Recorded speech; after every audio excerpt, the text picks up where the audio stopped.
pretty full crowd. Well, it's a small room. It's a small room, but I think there's a lot of people upstairs as well. Well, first of all, Peter, thank you so much for coming. I feel like I'm kind of a host here. Wow. So I want to keep it a bit civilized at the beginning. We'll see how, how it evolves.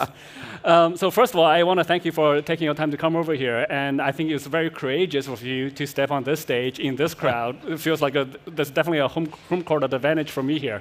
Yeah, well, I got some supporters in the crowd. But absolutely. Even if they disagree with me on Bitcoin, they agree with me on a lot of other things. But I definitely appreciate and thank you for hosting this event and bringing me out here.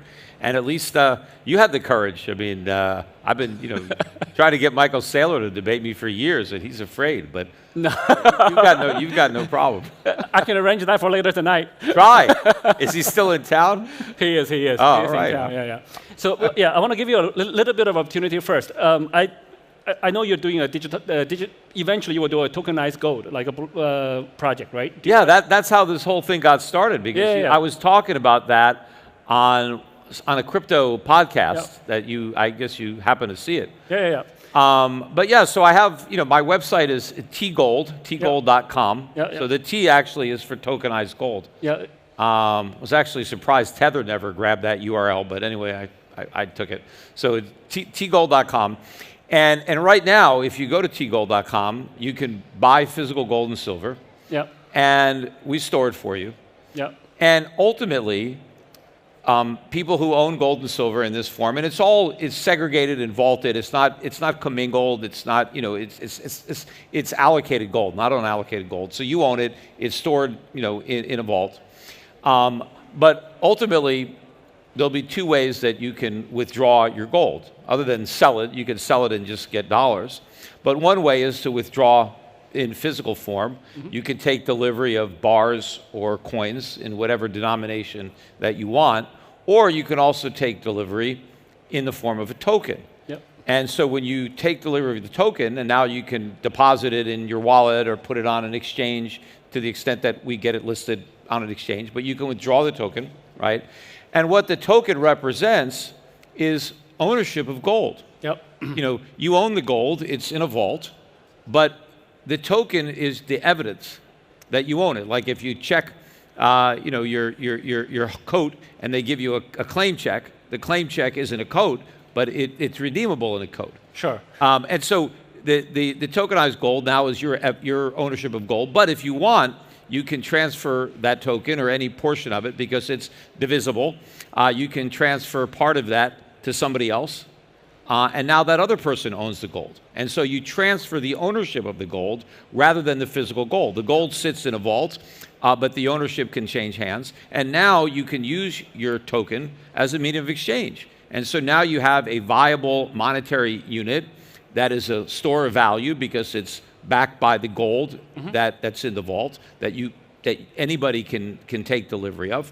But in the meantime, you've taken gold and you've now made it more transportable, more divisible, more fungible. You've improved on all of its monetary properties, but you don't lose the most important property, which is it's a store of value, because its value is the gold that the token represents. So what I'm hearing you saying is actually the tokenized gold is actually almost better than the gold itself, in the ways that it's divisible, it's transferable, it's transportable, it's a medium of exchange, etc., right? Yeah, as for money purposes, yes. Yep. Obviously, if you want to actually do something with the gold, if you're a jeweler, you have to take the token and redeem it. Right? If you're manufacturing computer chips and you need gold, you have to redeem the token. But as far as using it as money, yes, it improves on gold. Just like the old blacksmiths, right? Originally, when people had gold and they would have it stored with the blacksmith would write out an IOU, a piece of paper,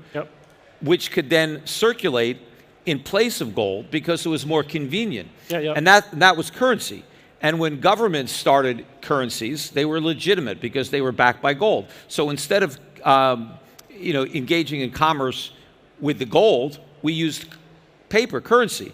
But that currency derived its value from the gold that backed it up. Now, fiat currency is paper currency backed by nothing. And so there's nothing that gives it value other than faith and confidence. So tokenized gold takes that to the digital level, where instead of having a paper representation of ownership, I have a digital representation, and I don't have to be in the same room to hand you a piece of paper. I can transfer it.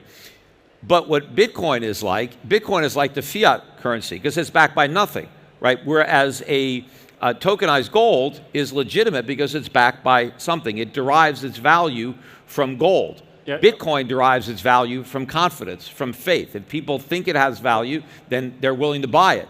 We can get to Bitcoin in a second. Yeah. But I think we actually agree on this point that the digitized gold might be actually better than gold in a lot of ways. Because the tokenized, the version on the blockchain is transferable, it's divisible, it's more useful, right? As long as the gold is there to back it up. Correct. Right? Yes, Okay, and so it improves on gold. It makes Right. gold better, just like paper made it better. Yep. Except, once the government came in and corrupted it, right? Then that was a problem. But it wasn't a problem for gold. It was just a problem with government. But the gold that's issued through a token, Yep. you don't need a government. Sure, you don't need any private, entity that has a good reputation and is trustworthy can tokenize gold. Yep. It doesn't need to be a government that does it, and now people could use that as money. Sure. And even if there's a lot of different tokens, they're all fungible because Sure. gold is gold. Let's talk about gold for a little bit. I have a magic box if we can get that up the stage. Yeah, Tintin, come over. Today is actually the first time meeting Tintin. Tintin is actually a KOL for Aster. Yeah, please. Yeah. Thank you, Tintin. it's pretty heavy. Huh? So I have a nice box here. What is that? It has some, I think it's Kyrgyz language. I took it back from Kyrgyzstan. He has a certificate. I got this from a very important person from Kyrgyzstan. Very recently, just completely by luck. So we take it out. It's pretty heavy. I'll put this down. You can see, like it says, Kyrgyzstan, 1,000 grams, fine gold, 99.9.9, and a serial number. Try it. Yes. Yeah, it's heavy. Is it real gold or no? Well, I don't know. I mean, is this what you're trying to say? I mean, let's see how it looks. Well, the color is a little, this is pure gold. My bracelet is pure gold, so the color looks a little off. Yeah? But, I don't know. I mean, probably, maybe it's not real gold. It's given to me by a really important person. Well, I know, but this is not a mint that I would recognize. I mean, the thing about mints is if you know the name of the company that minted it and you trust them because they have a reputation in the market that they want to protect. But this, I mean, I've never heard of any of this. So I would have to probably assay it to know if this was real gold. But the color looks a little off compared to my bracelet. Because this, It might be your bracelet that's a little bit off. I don't know. So it depends. Are you giving it to me? I see. Is it a gift? This is the thing. I wouldn't. Because if it's a gift, then I know it's. If you're not going to give it to me, it's probably real gold. If it's a gift, then maybe it's. How much is this worth? Like one kg of gold right now? Well, gold's about $4,200 an ounce. So I mean, that would probably be $50,000. I don't know. Do the math, but I mean, it seems like a lot of gold if it was real. AI told me it's like 130,000 ish. Yeah, 130K ish. What? Right or not wrong? No, gold. Well, gold is, as I said, it's about $4,200 an ounce. Okay. And that's, what is that? It's 1 kg, so I don't know. A kilogram? How many ounces in a kilogram? 32? 132? Huh? 30? 132K? All right. See, so I would want to give you, so it's 130, I don't want to give the whole piece. I can give a little bit, but I can't Well, that's why you tokenize it. Then you can give me half of it. Right, so but they also make, we sell it, my company Shift Gold. Yeah. We sell 10th ounce gold coins. Right, so, right. You can have small denomination, and we sell them by reputable mints. So you know that they're real. You don't have to guess. You don't have to try to assay it. You look at the coin, and you can tell if it's been monkeyed with. But see, I want to give it to you, but I don't know if you can take it out of the country. I'm sure I can just like. put it, how many days are you staying? You know what? I can put that in my bag. No one's going to care. You sure? Yeah. This country can. No, some countries will put you in jail. For carrying that? Yeah, depends if you declared or not, etc. Where you got it, who you got it from, or the source. Well, if I tell them I got it from you, what do you? But you'd probably be even bigger trouble. But it is real gold. It is given to me by the president of Kyrgyzstan. So I have not. Well, you probably have some sentimental value now, so you don't want to give it to me. Well, especially after this, you'll have some sentimental value. But we'll see. So, but the point is though, if I give you Bitcoin right now, right? We can verify instantly you got Bitcoin in a number of ways. Yeah, I understand that. Yeah. Right, and also even with a tokenized gold, right? So if you send it to someone, you can verify it almost immediately. Right? Yeah, the same with tokenized gold. Yes. Yeah. So now I want to address your question about gold, Bitcoin, not based on anything. Do you use the iPhone or I saw you use I have an iPhone, yeah, right here. You don't use Android, right? No, I have an iPhone. And you use the internet, obviously. So you use X, Google, Facebook, etc. Google is virtual, right? Excuse me? The internet is virtual. The internet has like nothing physical. Yes, yes, it is. Yeah. So when you use X is completely virtual. There's nothing physical about it. But X is worth a lot of money, right? It has value. It's a utility tool, right? So internet has value, right? Yes. Yeah, there's no disputing that. So Bitcoin itself actually doesn't exist. I don't know if everybody in the audience knows about this or not. There's no Bitcoin on the blockchain, physically or virtually. All there is records of transactions on the blockchain. Yes. Right? Okay. So when people say, I send you one Bitcoin, they are not sending one Bitcoin. They just want another transaction on the ledger said, I send you one Right, Bitcoin. nothing actually moves. Nothing right? actually moves. There's nothing that actually goes anywhere. I get that. And the way we calculate, the way we figure out this address has one Bitcoin is actually we go through all the transactions on blockchain. We look at all the inputs and all the receiving and all the sending out. And then if there's a difference positive, then this address has one blockchain, one Bitcoin, right? So Bitcoin actually doesn't exist anywhere. But it doesn't mean that because it's virtual, it has no value, right? So Google has a lot of value, Twitter has a lot of value, and when there's many virtual things that has value. So an item's value is not associated with its physical properties. Even with gold, right? The industrial, like the computer chips, which use gold.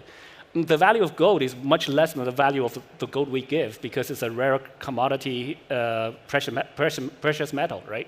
Yeah, well, first of all, just because something is intangible, right? Yeah. I mean, there are tangible assets, there's intangible assets. I'm not saying that something has to be tangible to have value. I mean, all companies, I mean, your company probably has goodwill that, that has value, but it's not something you can touch or feel. It's an intangible asset.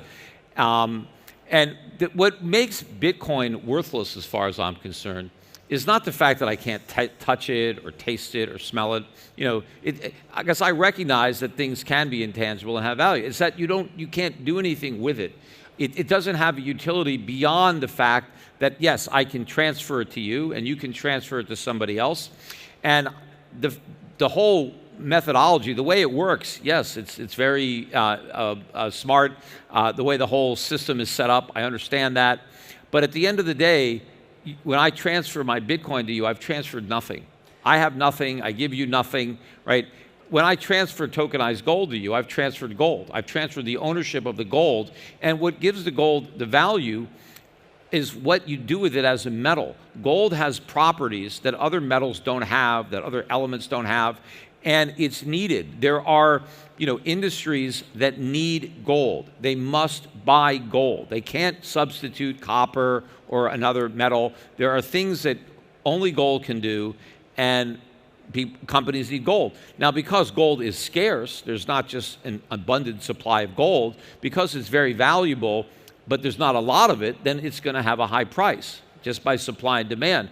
But even if people say, well, the real price, it's not, the investment price is $4,000 an ounce, but maybe it's, it's only worth some lesser amount, I don't know. But the reason for the price, right, price is always going to be determined by supply and demand. One of the functions that gold serves for central banks is it backs up their currency. It's a monetary reserve asset, and that's also a use for gold, and that helps determine the price of gold because you have central banks that need it, and they have to bid into the market to obtain it. But because gold doesn't decay, right, it doesn't lose any value over time. When I own gold, I don't just own what I can do with it today, but I own what somebody else can do with it in 1,000 years, in 10,000 years, because gold doesn't go away. I mean, the gold that was mined 10,000 years ago, it's still here. I mean, you know, it doesn't go anywhere, and it's no different than it was in the past. And so gold's price today represents the present value of all of the uses from now until the end of time. Sure. You don't have that with other commodities that have a shelf life, that decay, they rot, okay, right? Gold is unique in the fact that it never goes anywhere. And that's what makes it a store of value too, because when I own gold, I am storing the use of that gold from now until the end of time. Even if I don't use it myself, if I just hold on to it, somebody somewhere in the future is going to use that gold. But there are people that also need to use it today in the present. So you said a lot of things there. There's actually a lot of things that are very interesting, and we're so close to get you over. I wouldn't be so sure about that. So first of all, on the gold, right? You said that the gold is always there. How much gold is there in the world? Well, I don't have to know exactly, but I know it's pretty scarce, and the supply grows relatively slowly. We don't know, right? We don't know. Well, no, I don't know how much is in the Earth's crust. Right. So tomorrow we can find another. No, China can find another big mine, and then there will be more gold. And now there's synthetic diamonds. Later on, we may be advanced enough in chemistry to be able to. That's a holy grail. Everyone wants to do synthetic gold. But they've had alchemists for centuries trying to figure out how to make gold. And in fact, there was an article recently that somebody figured out how to make a speck of gold. I don't think that was true, though. But the point is, though, with Bitcoin, we know exactly how much they are. All the things you said about gold, like till infinity, we know how much gold there. We know how much Bitcoin there will be. And we know exactly where they are, right? So it's definitely a finite supply. You also mentioned very interestingly on gold still, I'll get to Bitcoin in a second, that the central banks use gold to back their currency, which we all know that stopped in 1971, right? So now, as you said, the currency is not really backed by anything. So gold is no longer used in that capacity. Well, it's not used, the currencies are not redeemable in gold. Yeah. But if you have currency, and if your currency starts losing value in the market and you need to defend it, you need to prop it up, you need something to sell to buy back your own currency. And so central banks can use gold to do that, to secure the value of their currency in the market. You can sell your gold and buy back your currency and keep it propped up. So that's why the central banks need a reserve asset. So recently when the when the gold price goes up, that means a lot of central banks are probably printing currency to buy gold themselves, right? Well, I mean, central banks are printing money all the time. That's where inflation comes from. So you mentioned earlier on the utility value. So you recognize that Bitcoin is not anything virtual. It doesn't have to be tangible to have value, right? So and gold's right. It has to have a use. It has to do something. No, but the gold's utility in commercial use is not where the value is from. Gold's value derived from is a rare commodity. Right? And Bitcoin has a lot of utility. Bitcoin is not just for sending and receiving. Bitcoin is an entire industry. It's a new technology for money.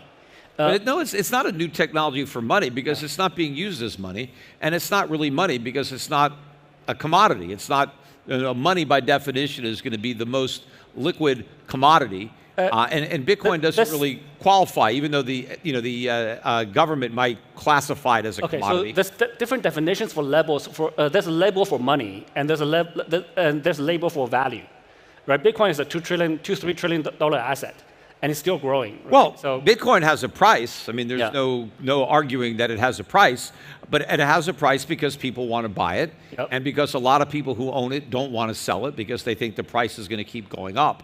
So, but that doesn't mean that it has any underlying value just because it has a price, just because people are willing to speculate in it. But that's what Bitcoin is being used as. It's not being used as money. It's being used as a speculative digital asset. I mean, to me, people collect Bitcoin, so I think and they collect Bitcoin because they think the collection is going to be more valuable in the future. So I think you have a very narrow definition of money, which is what you believe and what governments believe, right? So for example, if we ask the audience here, how many people believe Bitcoin is money? Well, let's see, right? Yeah. So, but this is an unfair crowd. Right, but you know, this is an unfair crowd. But the point is, though, many people do recognize Bitcoin as money. Whether we call it money, how you define it, we can debate about that, the definitions of it.